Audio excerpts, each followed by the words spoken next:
ए मुसलमानों, आप जिस नीयत से इस महफिल में बैठे हुए हैं,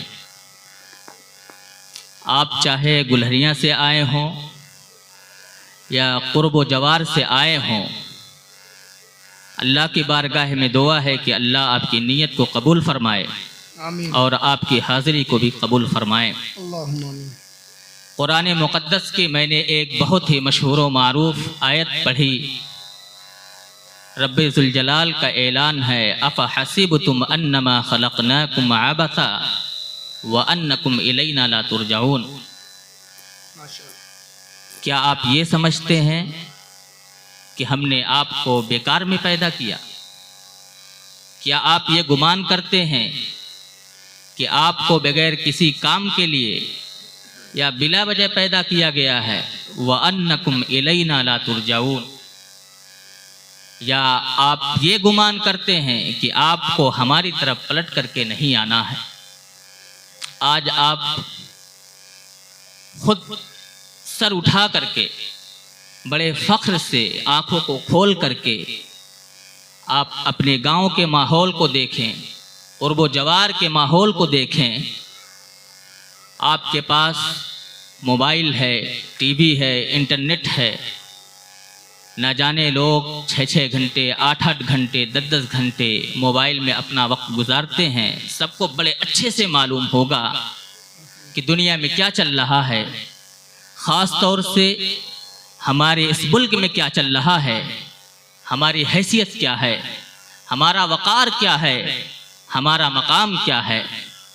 कभी आपने सोचा कि आज हम सताए क्यों जा रहे हैं, हम मारे क्यों जा रहे हैं, हम परेशान क्यों किए जा रहे हैं?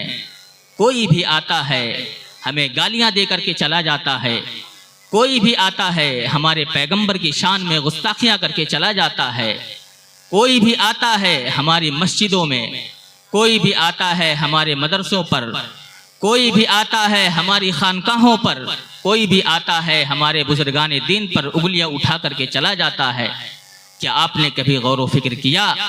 क्या आपने कभी सोचा आखिर वजह क्या है? वजह क्या है? आज कोई भी किसी भी मसलक का मानने वाला हो, किसी भी मजहब का मानने वाला हो, किसी भी फिक्र से ताल्लुक़ रखने वाला हो, अगर उसे कोई न्यूज़ बनानी है या कोई मसला खड़ा करना है तो सीधा मुसलमानों को गालियां देना शुरू कर देता है। क्या मुसलमान इतना सस्ता हो गया है? क्या मुसलमान की कोई कीमत नहीं रह गई है? या मुसलमान अपने आप को ये समझता है कि हम तो घलुआ हैं, हम तो फ्री फैंड के हैं? अगर कोई शख्स ये चाहे अपने गुस्से को ठंडा करना चाहे, अगर कोई शख्स कहीं का गुस्सा कहीं उतारना चाहे, हमें आकर के बोल ले। क्या आप ये तसव्वुर करते हैं? क्या आप ये समझते हैं? क्या आपको कुरान मुक़द्दस ने बहुत मर्तबा ये नहीं कहा, ए मुसलमानों अगर तुम कामयाबी चाहते हो, ए मुसलमानों अगर तुम चाहते हो कि तुम सर बुलंद रहो तो तुम्हें क्या करना है? आपको बहुत अच्छे से मालूम है, सबको मालूम है। देखो मेरे भाइयों, ये कोई समझाने की चीज़ नहीं है, कोई बताने की चीज़ नहीं है, क्योंकि कुरान खुद कह रहा है, अफ़ा हसिबतुम अन्नमा खलक़नाकुम अबसा। क्या आप ये समझ रहे हो, ये आप गुमान कर रहे हो कि आपको बेकार में पैदा किया गया है? व अन्नकुम इलैना ला तुरजाऊन, और तुम हमारी तरफ पढ़ करके नहीं आओगे? तो आप देखो कब्रिस्तान के बगल में बैठे हुए हैं, न जाने कितने मुर्दे आराम कर रहे हैं कब्रों में, जिन्होंने एक लंबी जिंदगी गुजारी है, जिन्होंने काफी उम्रें गुजारी है। हो सकता है उनमें भी कोई ऐसा रहा हो जो ये गुमान करता हो, जो ये सोचता हो मैं तो बड़ा पैसे वाला हूँ, मेरे पास तो बहुत सारी जमीन है, मैं तो ये हूँ वो हूँ, मुझे कुछ नहीं होने वाला है। लेकिन आपकी आंखों के सामने है आपकी हकीकत क्या है, आपकी आखिरत जो होने वाली है, या आप आखिरत में क्या कमाने वाले हैं, सब आपके सामने मौजूद है। आज हमारे यहाँ शिकायत है, मौलाना हमारा बच्चा रोजी नहीं हासिल कर पाता है, हमारा शौहर रोजी नहीं हासिल कर पाता है। क्या आपने कभी गौर किया? कमाता मेहनत से है, काम मेहनत से करता है, मगर बरकत नहीं है। आप कुरान को उठा करके देखें, लेकिन हमारा हाल क्या है। कुरान जैसी मुकद्दस किताब को, यानी वो कुरान जो लोगों को हिदायत के लिए भेजा गया था, वो कुरान जिसका नुज़ूल ही लोगों की तरक्की के लिए हुआ था, आज हमने उसको समेट करके क्या कर लिया। जब कोई मर जाता है तो फातिहा करा दो। क्या बताओ, कुरान इसीलिए नाजिल हुआ था। आज हमने कुरान को कहाँ रख दिया है। कोई महफिल हो उसमें कुरान पढ़ लो। क्या कुरान इसीलिए नाजिल हुआ था। आज दुनिया के अक्सरों बेशतर लोग, बड़े बड़े प्रोफेसर, बड़े बड़े स्कॉलर, बड़े बड़े लोग आज कुरान से फायदा उठा रहे हैं। मगर कुरान जिन लोगों के लिए नाजिल हुआ था, कुरान जिस कौम पर नाजिल हुआ था, कुरान जिस मोहम्मद पर नाजिल हुआ था, जिस मोहम्मद का हम कलमा पढ़ते हैं, आज वो कौम कहाँ है। क्या आपको कुछ मालूम है। आखिर हम कमाते हैं तो उसमें बरकत क्यों नहीं होती है। क्या आपने कभी सोचा हमारे ऊपर इतनी परेशानियां क्यों आ रही है। रब का फरमान है, वमन अअरज़ अन ज़िक्री फ़इन्न लहू मईशतन ज़न्का। नादान तू मेरे जिक्र से रुगरदानी करता है, मेरे जिक्र से मुंह फेरता है, फ़इन्न लहू मईशतन ज़न्का, तेरी रोजी तुझ पर तंग कर देंगे। कुरान क्या कह रहा है। क्या आपने कभी गौर फिक्र किया। हमें तो बस फलाने ऐसे हैं, ये शख्स ऐसा काम कर रहा है, मगर आप एक मरतबा गौर फिक्र करें। आप सोचें कि हम जिस मोहम्मद का कलमा पढ़ने वाले हैं, जिस मोहम्मद पर हम ईमान लाते हैं, जिस मोहम्मद की शान में हमेशा हम दुरूद व सलाम पेश करते हैं, क्या उस मोहम्मद ने तुम्हें पैगाम नहीं किया। क्या उस मोहम्मद ने तुम्हें ये नहीं बताया, अस्सलातु कुर्रतु ऐनी, नमाज मेरी आंखों की ठंडक है। क्या उस मोहम्मद ने तुम्हें पैगाम नहीं दिया। ऐ लोगों, अगर तुम चाहते हो कामयाबी, चाहते हो, अगर तुम चाहते हो दुनिया में भी कामयाब रहो, अगर तुम चाहते हो आखिरत में भी कामयाब रहो, तो नमाज को लाजिम पकड़ लो। क्या आपने रब का फरमान नहीं सुना। कुरान मुकद्दस के तमाम पारों को जब आप पढ़ेंगे, कोई पारा ऐसा खाली नहीं जाएगा जहां पे रब का इरशाद ना हो रहा हो। वह अकीमुस्सलाता, अकीमुस्सलाता, क्यों कुरान कह रहा है। क्या आपने नमाज को इतना हल्का जान लिया कि नमाज ऐसे ही है। ऐ लोगों सुनो, अल्लाह के नबी इरशाद फरमाते हैं, ईमान और कुफ्र के दरमियान अगर कोई चीज इम्तियाज करती है, ईमान और कुफ्र के दरमियान कोई चीज अगर इम्तियाज करती है तो वो नमाज है। यानी नमाज ईमान और कुफ्र को बताती है कि अगर बंदा नमाज पढ़ रहा है वही मोमिन है। तो बताएं आप कितनी नमाजें पढ़ते हैं, आप क्या कर रहे हैं।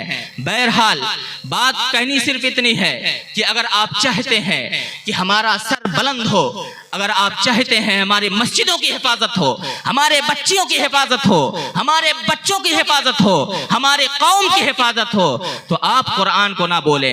ऐ लोगों देखो, आज हमारा हाल ये है, अगर हम कभी एक वक्त मस्जिद चले जाते हैं या जुमा पढ़ लेते हैं तो हम होटलों पर बैठ करके एक लंबी चौड़ी तकरीर कर लिया करते हैं, मैं तो जन्नती हूँ, मैं तो नमाज पढ़ने गया था, वो फलनवा नमाज नहीं पढ़ता है, उसके घर उसके बच्चे सही नहीं है, ये है वो है कह करके हम अपने आप को जन्नती साबित करते हैं। ऐ लोगों, क्या आपने ये समझ लिया है जन्नत इतनी सस्ती है कि आप दावा कर दें और मिल जाएगा। आओ मैं आपको बताता हूँ जन्नत क्या चीज है। और एक ईमानदार शख्स जो होता है उसे क्या फिक्र होती है, जो इस्लाम का कलमा पढ़ता है, जो इस्लाम को समझता है, उसकी फिक्र क्या हुआ करती है। ऐ लोगों देखो, आज यहाँ पे जितने लोग बैठे हैं माशाअल्लाह सब लोग ईमान वाले हैं, मगर कोई गारंटी के साथ ये नहीं कह सकता मौलाना मैं जन्नत में जाऊंगा। कोई गारंटी नहीं ले सकता मौलाना मेरा ईमान खात्मा पर होगा। मैं भी खुद की गारंटी नहीं ले सकता कि मेरा ईमान मेरी मौत जो है ईमान पर होगी। लेकिन ऐ लोगों आओ देखो, आज जो लोग दावा कर रहे हैं मैं तो जन्नती हूँ, मैं फला पीर को मानने वाला हूँ, मैं तो जन्नती हूँ, मैं फला मजार पे जाता हूँ, मैं तो जन्नती हूँ, मैं फला बुजुर्ग को मानता हूँ, मैं तो जन्नती हूँ। आओ मैं आपको एक ऐसे सहाबी की बारगाह में ले सकता हूँ। हदीस पाक के कुछ टुकड़े हैं मैं आपके सामने बयान करना चाहता हूँ। हजरत सैयदना उमर फारूक रजी अल्लाह ताला अन्हु है, जो खलीफा इसानी है, इस्लाम के दूसरे खलीफा हैं। ये ऐसे शख्स हैं कि इनकी नेकियों के बारे में कोई शक नहीं कर सकता है, इनके ईमान के बारे में कोई शक नहीं कर सकता है। इनकी नेकियां जानते हो कितनी है। आसमान में जो सितारे आप देख रहे हैं उनकी नेकियां उस तरह है। ऐ लोगों सुनो, जब हजरत उमर रजी अल्लाह ताला अन्हु का दौरे खिलाफत आता है और खिलाफत खिलाफत का दौर जब आता है, आप बड़े अच्छे से, बड़े अच्छे अंदाज में जो है खिलाफत के उमूर को अंजाम दे रहे हैं, लेकिन एक वक्त ऐसा भी आता है कि आप ज़ारो कतार रो रहे हैं, बहुत रो रहे हैं, लोग इकट्ठे हो जाते हैं और कहते हैं अमीरुल मोमिनीन माजरा क्या है, आखिर आप रो क्यों रहे हैं, आप परेशान क्यों हैं, आप क्या सोच रहे हैं, जरा हमें भी बताएं, क्या कोई आपसे कोई गलती हो गई है, क्या आपने कोई खिलाफे शरा कोई काम कर लिया है। हजरत उमर कहते हैं नहीं नहीं, ऐसी कोई बात नहीं है, मगर अल्लाह का करम है, अल्लाह ने मुझे अपने फजल से इस्लाम का खलीफा मुकर्रर किया है, अल्लाह ने मुझे बादशाहत अता की है, मगर मुझे एक चीज की फिक्र है, कल मैदान महशर में अगर मेरे अमाल में कोई ऐसी कमी आ गई जिसकी वजह से मैं रब के सामने शर्मिंदा हो जाऊं, तो बताओ मेरा क्या हाल होगा।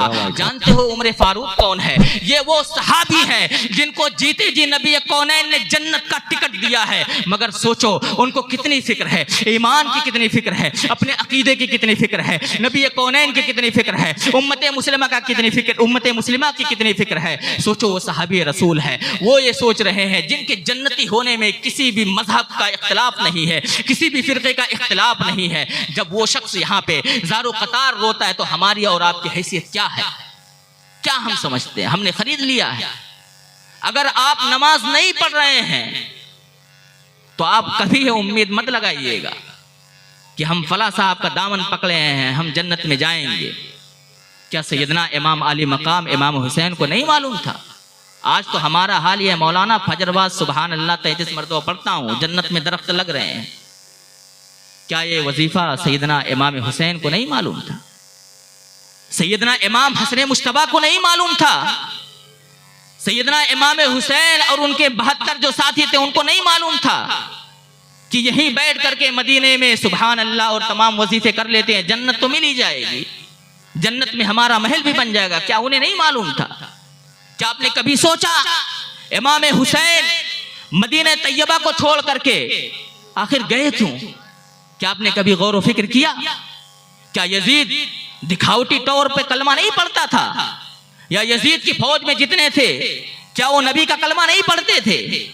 दिखावटी एतबार से तो सब पढ़ते थे, मगर इमाम हुसैन ने कहा नहीं,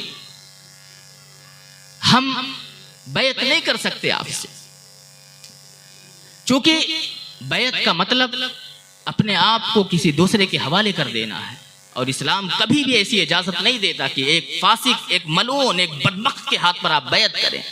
आज हमारे यहाँ सबसे बड़ा मसला यही है, हम अगर दीन सीख रहे हैं तो कहां से? यूट्यूब से, यूट्यूब के मौलवी से हम दीन सीख रहे हैं, फेसबुक के मौलवी से हम दीन सीख रहे हैं। मुझे तो ताज्जुब हो रहा है। आपको पता है आलिम किसे कहा जाता है? क्या आपने कभी गौर व फिक्र किया आलिम का मतलब क्या होता है? क्या दाढ़ी, टोपी, जुब्बा, कुर्ता, पैजामा, साफे का नाम आलिम है? अगर इसका नाम आलिम है तो हमारे मुल्क का जो वजीर आजम उसकी टोपी पगड़ी देखो सबसे बड़ी है, तो उसको काजिल क़ुज़ात कहना चाहिए, क्यों मालूम? क्या आलिम इसी का नाम है? कोई भी शख्स दाढ़ी एक मुश्त रख ले, कलर करा ले, बढ़िया टोपी पहन ले, कुर्ता पहन ले, क्या आलिम उसको कहा जाएगा? आओ आला हजरत की बारगाह में चलते हैं, उनसे पूछते हैं आलिम किसे कहते हैं? क्या हर टोपी पहनने वाला आलिम है? क्या हर कुर्ता पहनने वाला आलिम है? आला हजरत ऐसी शख्सियत है, उम्मत मोहम्मदिया पर उनका बहुत बड़ा एहसान है। आला हजरत फरमाते हैं आलिम का मतलब होता है वो शख्स जो अकायद को अच्छे से जानता। आलिम वो शख्स जो अकायद को, जो आपका अकीदा है, मसलन अल्लाह एक है, ये आपका अकीदा है, अल्लाह के रसूल आखिरी नबी है, आपका अकीदा है, और बहुत सारे अकीदे हैं, बस मिसाल के तौर पे दो ही चीज बयान कर रहा हूं। आलिम उसे कहा जाता है जो अकीदे को मुकम्मल तौर पर जानता भी हो, समझता भी हो, और उसके अंदर इतना इल्म पाया जाता हो कि किताबों के जरिया वो मसले को निकाल लेता हो, किताबों के जरिया मसले को समझ लेता हो। आलिम उसे कहा जाता है। आज आप मुझसे कहीं ज्यादा बेहतर जानते हैं, होटलों पे देख लो, घरों में देख लो, हर कोई आलिम बना बैठा है, तो क्या ऐसे हर शख्स को आलिम कहा जाएगा? मेरे भाइयों, ये फितने का दौर है, ये आजमाइश का दौर है। कभी आपको आपकी जात को लेकर के आजमाया जाएगा, कभी आपको आपके बच्चों के जरिए आजमाया जाएगा, कभी आपको पैसे के जरिए आजमाया जाएगा। बहुत सारे तरीके आजमाने के, मगर कुरान क्या कहता है? कुरान से भी पूछ लो, क्या हम आलिम की बात माने या गैर आलिम की? कहता है हल यस्तविल लदीना यालमून वल्लदीना ला यालमून, क्या जानने वाला यानी आलिम और ना जानने वाला दोनों बराबर हो सकते हैं? तो हम आखिर मसला क्यों ऐसे लोगों से सीख रहे हैं?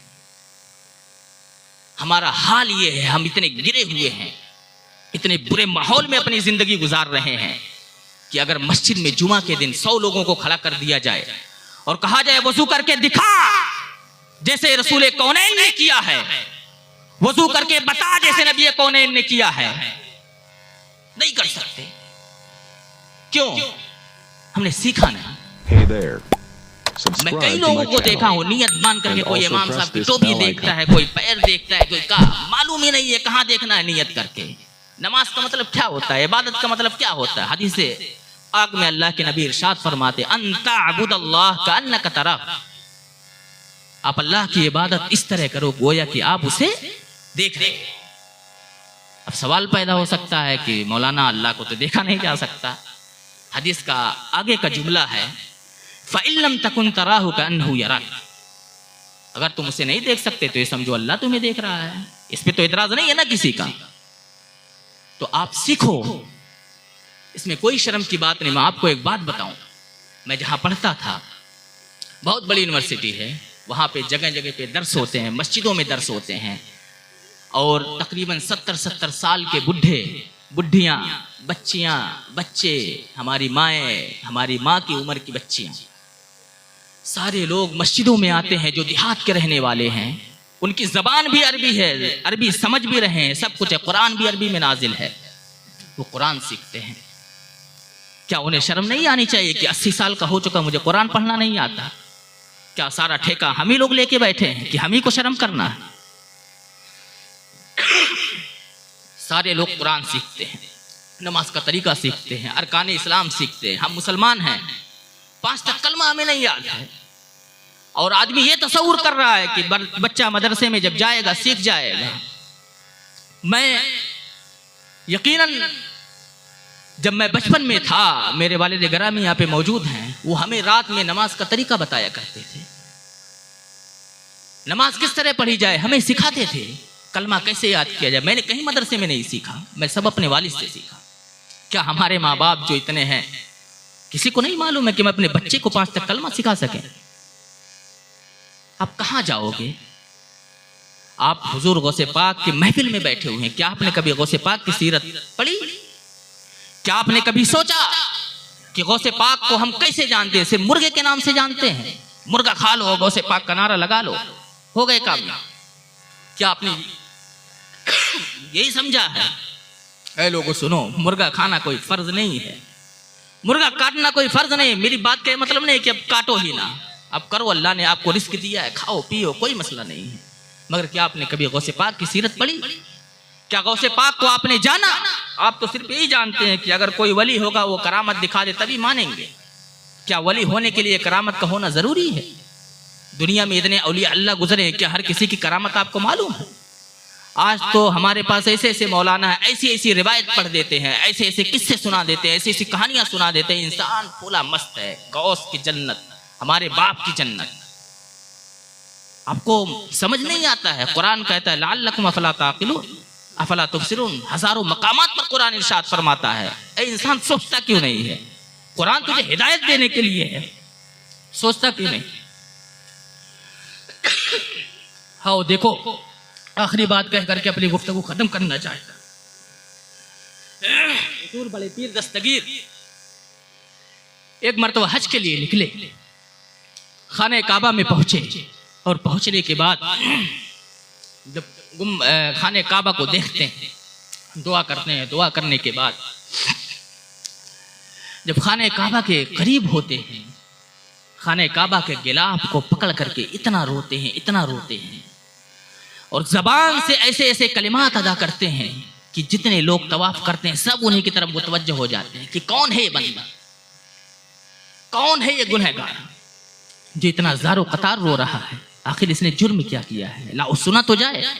जब कोई आदमी कहीं पे रोता है, गिड़गिड़ाता है, किसी चीज़ की फरियाद करता है, तो ना चाहने वाला भी कान लगा के सुन ही लेता है कि आखिर कह क्या रहा है।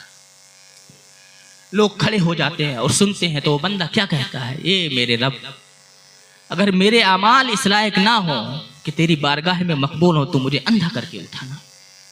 ऐ मेरे रब, अगर मेरे अमाल इस लायक ना हो तो मुझे अंधा करके उठाना। आप जानते हैं गौसे पाक की ज़ात 40 साल तक मुसलसल इशा के वजू से फजर की नमाज आपने पढ़ी है। आपको ये रिवायत नजर नहीं आई, सिर्फ मुर्गे वाली रिवायत नजर आ गई। आपको ये नहीं दिखा, आप सिर्फ ये जानते हैं गौसे पाक एक वली थे। ये आपकी बहुत बड़ी गलतफहमी है। गौसे पाक बहुत बड़े आलिम थे। आपने नहीं सुना वाकया उनका, बचपन की उम्र में जब बगदाद इल्म हासिल करने के लिए गए, उनके अंदर उनकी नीयत इतनी साफ थी, उनके अंदर इतना खुलूस था कि 40 लोगों को बचपन के आलम में आपने कलमा पढ़वा दिया अपने हाथ पर। आपके हाथ पे कोई पढ़ा है कलमा, या आप खुद पढ़े हैं कलमा? महीना गुजर जाता होगा, हफ्ता गुजर जाता होगा, तौफीक नहीं होती होगी कलमा पढ़ने। अब कहाँ जा रहे हो? गौसे पाक की महफिल आप मुनाकिद तो कर रहे हो, गौसे पाक की सीरत को अपनाओगे कब? गौसे पाक की सीरत को आप अपनी जिंदगी में कब लाएंगे? आप अपने घरों में उस सीरत को कब नाफिज करेंगे? तो बात आगे निकल गई। जब वो लोग देखते हैं कि आखिर ये बंदा है कौन जो इतना ज़ारो कतार रो रहा और ऐसी ऐसी बातें कर रहा है, कलेजा छलनी हो रहा है, लोग रुक जाते हैं और रुकने के बाद देखते हैं, लेकिन कोई देख नहीं पाता है। जब वो खाने काबा के गिलाफ को छोड़ते हैं और वापस होने लगते हैं तो एक आदमी पीछे से जाता है, खुद जा करके देखता है तो शेख अब्दुल कादिर जिलानी गौसे पाक है। आप सोचें, गौसे पाक के जन्नती होने में तो किसी का इख्तिलाफ नहीं है, किसी का कोई शक भी नहीं कर सकता है। मगर आप जरा तसव्वुर करें हम कहाँ हैं। कुरान फरमाता है वमन आरदा अन जिक्री फइन्न लहू मईशतन दनका, तो मेरे जिक्र से रुगरदानी करता है, मेरे जिक्र से मुंह मोड़ता है, मेरे जिक्र से, मेरी याद से अपने आप को रोकता है, फइन्न लहू मईशतन दनका, हम तेरी रोजी तुझ पर तंग कर। इसका दूसरा पहलू आप देखें, हर बात का दो पहलू है। कोई भी चीज हो उसके दो पहलू होते हैं। जैसे सिक्का है, एक पहलू इधर का है, दूसरा पहलू उधर का है। नोट है, एक पहलू इधर, एक पहलू उधर।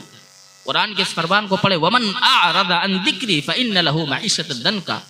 कुरान की एक आयत और है फज़कुरूनी अज़कुरुकुम वश्कुरूली वला तकफुरून, कि नाशुक्री मत कर, मेरा जिक्र कर, तुझे बुलंद कर दूंगा, तुझे इतना दूंगा तू संभाल नहीं सकता है। फइन्न लहू मईशतन दनका, तेरी रोजी तुझ पर तंग हो जाएगी। तो पता चला अगर हम रब की रजा में राजी होंगे, अगर हम रब की रजा में राजी होंगे, रब की रजा क्या है? नमाज है। अगर आप सोचते हैं कि नमाज छोड़ करके मैं कुछ हासिल कर पाऊंगा तो बहुत बड़ी गलतफहमी है। तो लिहाजा मुसलमानों, मेरी माँ और बहनों, जहाँ तक मेरी आवाज़ जा रही है, आप नमाज को लाजिम पकड़ लो। आप तसव्वुर नहीं कर सकते आपको इस्लाम कैसे मिला है। मौला हारून साहब अभी मक्के में थे, मैं भी था, अल्लाह के फजल से मैंने भी उम्रा किया। गारे सौर पर जब हम चढ़े, जैसा कि उन्होंने बताया, हमने वहाँ पे जाकर के शेर व शायरी की, बहुत अच्छी बात। मैं जब चढ़ा, बड़ी ऊंचाई पर है, रास्ता भी नहीं है।